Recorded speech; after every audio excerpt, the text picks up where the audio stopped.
Nama saya David Nabil Nenggolan, NPM 19110026. Saya akan menjelaskan mengenai pengertian perencanaan sumber daya manusia. Perencanaan merupakan suatu kegiatan atau proses yang sangat penting dalam berbagai kegiatan dalam suatu organisasi, termasuk dalam manajemen sumber daya manusia, sebab perencanaan merupakan persyaratan pelaksanaan kegiatan yang akan dilakukan. Hal ini dapat dipahami sebab secara umum, perencanaan merupakan proses penentuan tujuan, mengevaluasi berbagai alternatif pencapaian, dan penentuan tindakan yang akan diambil.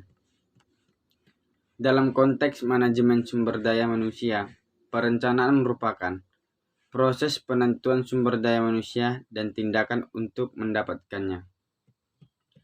Perencanaan sumber daya manusia adalah suatu proses sistematis yang digunakan untuk memprediksi permintaan dan penyediaan SDM di masa mendatang melalui program perencanaan SDM yang sistematis. Dapat dipikirkan jumlah dan jenis tenaga kerja yang dibutuhkan pada setiap periode tertentu, sehingga dapat membantu bagian SDM dalam perencanaan rekrutmen, seleksi, serta pendidikan dan penelitian. Berbagai pendamping mengenai definisi perencanaan sumber daya manusia seperti yang dikemukakan oleh Handoko. Perencanaan sumber daya manusia atau perencanaan tenaga kerja merupakan serangkaian kegiatan yang dilakukan untuk mengantisipasi permintaan bisnis dan lingkungan pada organisasi di waktu yang akan datang untuk memenuhi kebutuhan tenaga kerja yang ditimbulkan oleh kondisi-kondisi tersebut. Andre Eisikula mengemukakan bahwa perencanaan sumber daya manusia atau perencanaan tenaga kerja diferensiasi sebagai proses menentukan kebutuhan tenaga kerja dan berani mempertemukan kebutuhan tersebut agar pelaksanaan reintegrasi dengan rencana organisasi. George Mikovic dan Paul C. Enyestom. Perencanaan SDM merupakan proses analisis dan identifikasi tersedianya kebutuhan akan sumber daya manusia sehingga organisasi tersebut dapat mencapai tujuannya. Saya juga akan menjelaskan di sini sebagian dari tujuan perencanaan sumber daya manusia.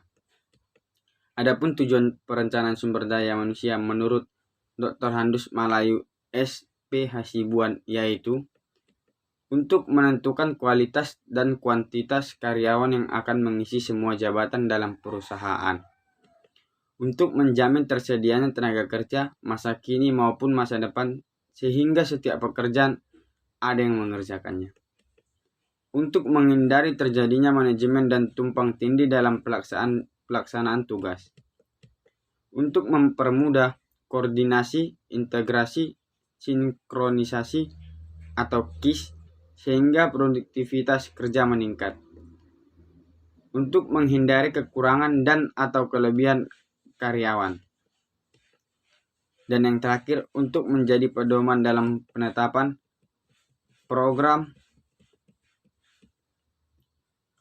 penarikan, seleksi, pengembangan, kompensasi, mengintegrasikan, memelihara kedisiplinan, dan pemberhentian karyawan. Baiklah, hanya segitu yang bisa saya dapat jelaskan. Terima kasih. Manfaat perencanaan sumber daya manusia.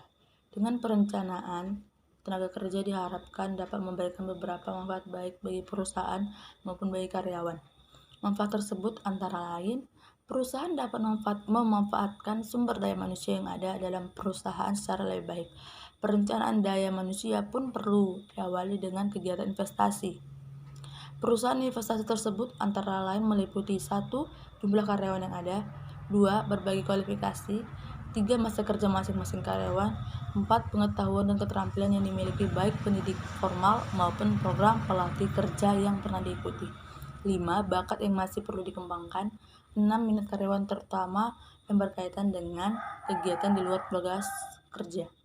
Faktor-faktor yang mempengaruhi perencanaan sumber daya manusia. Proses perencanaan sumber daya manusia dapat dipengaruhi oleh beberapa faktor antara lain 1. Faktor ekonomi. Yang dimaksud dengan faktor ekonomi adalah berbagai hal pertumbuhan dan perkembangan yang ada di luar kemampuan organisasi. Menyebutkan bahwa yang tergolong faktor-faktor internal adalah 1. Teknologi, 2. Sosial budaya, 3. Politik, 4. Ekonomi. Sedangkan spesiagian memperluasnya menjadi 6 faktor meliputi 1. Sistem ekonomi, 2. Sosial budaya, 3. Politik, 4. Peraturan perundang-undangan, 5. Teknologi, 6. Pesaing. 2. Faktor-faktor internal. Yang dimaksud dengan faktor-faktor internal adalah berbagai kendala yang terdalam organisasi itu sendiri. Faktor menurut spesiagian 1. Rencana strategi, 2. Anggaran, 3. estimasi produksi dan penjualan, 4. Usaha dan kegiatan. Perkenalkan, nama saya Leli Selvia Simanjuntak dengan NPM 18110062. Di sini saya akan membahas tentang hubungan antara perencanaan SDM dengan anggaran, antara manajemen sumber daya manusia dengan anggaran. Terdapat hubungan yang sangat erat.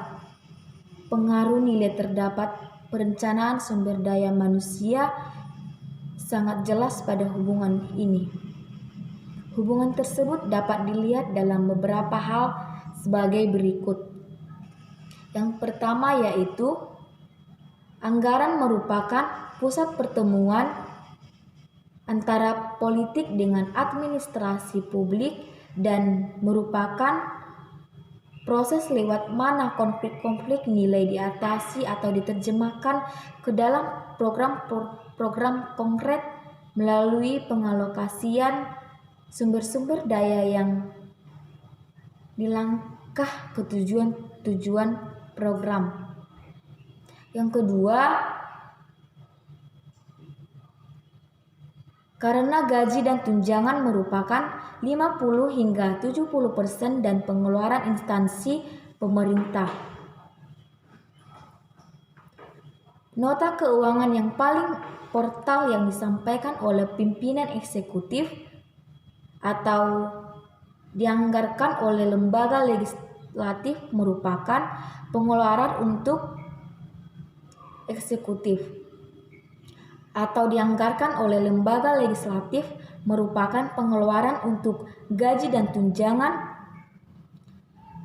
Alat yang paling umum digunakan oleh lembaga legislatif untuk mempengaruhi besarnya dari arah program instansi adalah pembatasan anggaran atas sejumlah kedudukan dan dialokasikan untuk suatu instansi, dan tingkat gaji dan tunjangan yang diperuntukkan bagi jabatan instansi. Sekian.